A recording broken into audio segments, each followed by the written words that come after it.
Well, when you're trying to make a movie, you have to just think, you just have to be egotistical in a way, and you have to just be convinced that people want to give you things and give you time and money and energy to make it happen, or it doesn't happen in a way.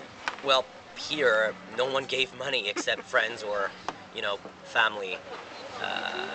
People gave time, people gave humility, patience, but not much. the I know you wrote the script in 3 days, and then you did later the first draft in 3 days. The script in 3 days. It's pretty big, It was some kind of a draft, first draft. Very very rude, very rough, very dense, very it was really rough. So. And that was how long ago? It was in October 2006. And you'd already done commercials and some acting in other people's films. Did you always? Well, I was an actor when I was really young, 4 years old to something like 9. It was the big acting time. But then it kind of stopped because my mom sent me to boarding school for a pretty long time. And boarding school being in the country, I was far from every sort of civilization. And couldn't audition out in the country. Couldn't audition, yeah. All the auditions were very far. I did though audition, but then I guess that the lack of availability. How do you say that? Yes. Okay.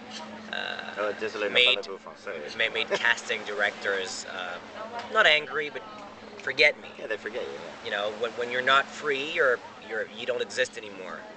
And then I still passed auditions, but it was always the same thing: too old, too small, too tall, too young. So I just got bored of hearing that, and when I dropped out of college, I wrote "I Killed My Mother" very roughly and rapidly. I just wanted to evacuate some how can I say, some anger, some hatred that I had towards my adolescence and my mother. So I did, and I thought maybe if one day this is destined to exist and become something, then I could be the actor. I could be the lead. This is my life. No one's gonna fucking do it. It's me. I mean, it's me. So I thought this is for me. But then the project just went awry or something. I just put it in the drawer and forgot about it. And it's only a few months later, in 2008, that I took it out. I took it back and decided to. This is very sticky here. God. That I decided to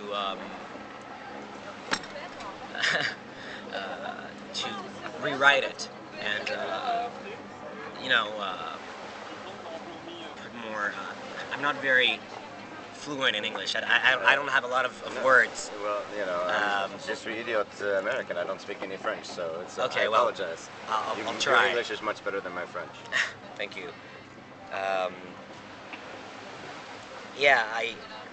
What was I saying? You were reworking I'm sorry, the script. I'm Alzheimer's. I have Alzheimer's. Well, you've had all day long. You've been doing interviews. You were reworking the script and recrafting it, pulled it out of the drawer. Yeah, and making it sometimes longer, sometimes shorter. Taking stuff out and in, and just working it and making it more. How do you say that? Precise or whatever. I wish I could express myself like someone intelligent, but and that's when I actually gave it to an actress, a friend of mine, who actually plays in the movie, the teacher. She told me, God, I'm seeing this acquaintance, this resemblance with Heavenly Creatures from Peter Jackson. I was like, oh my God, thank you so much. Except you didn't kill anyone. I think you're exaggerating a bit. But I thought it was very flattering, and then I thought maybe I should I should give it a try and try to develop that project and do my best to fight for it and make it happen. And then it happened. Some people say it happened easily, right? You filmed when you were 19, or Wrote it 17, filmed 19, giving this interview 20.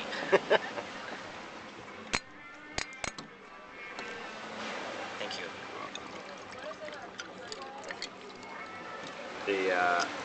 what were the drug commercials that you did as a kid? The pharmaceutical. It was this. There's 21 commercials for this drugstore company, this drugstore chain called Jean Coutu, who has quite a few stores in the United States, but rare, I think. But it worked a lot and it sold well. What did you do? Were you like running down the aisles? Yeah, running, around the aisles and just, being some evil kid, almost ginger, because back then it was kind of I don't know, it was pretty uncertain. I was kind of blonde, brown, or red hair. It was weird. So I was kind of evil with this, this little grin, laughing and destroying almost, everything on my way. And I think that was quite funny. But this was not really serious, but it did start everything. It made everything possible after. Do you remember the first movie that you really saw that you thought, you didn't just sit and watch the movie, you were really caught up in the film and the directing and you really started to appreciate it as a work of art rather than just watching a story, something that just blew you away? Or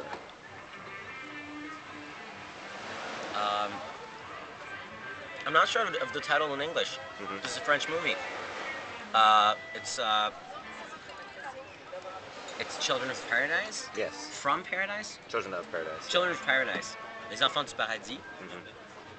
That really, I was stunned and very stirred by it. How old were you? 17? 16, 17? Oh, okay. No, 17. So you weren't... Let's say that the things that really troubled me and that made me want to become maybe a director, those movies were Death in Venice, My Own Private Idaho, 400 Blows, Of course. American Night. All of My Own Private Idaho, or some people think it's sort of half a great film and then the Shakespearean stuff is not as interesting. No. It's the whole thing. Everything. Yes. Everything. It's a whole. Come on. You can't It's pull just. out. What do you mean? The part when they're in Italy? No, the part with Keanu when he's with the Falstaffian character and they're sort of speaking in faux Shakespearean language. It sort of is very different.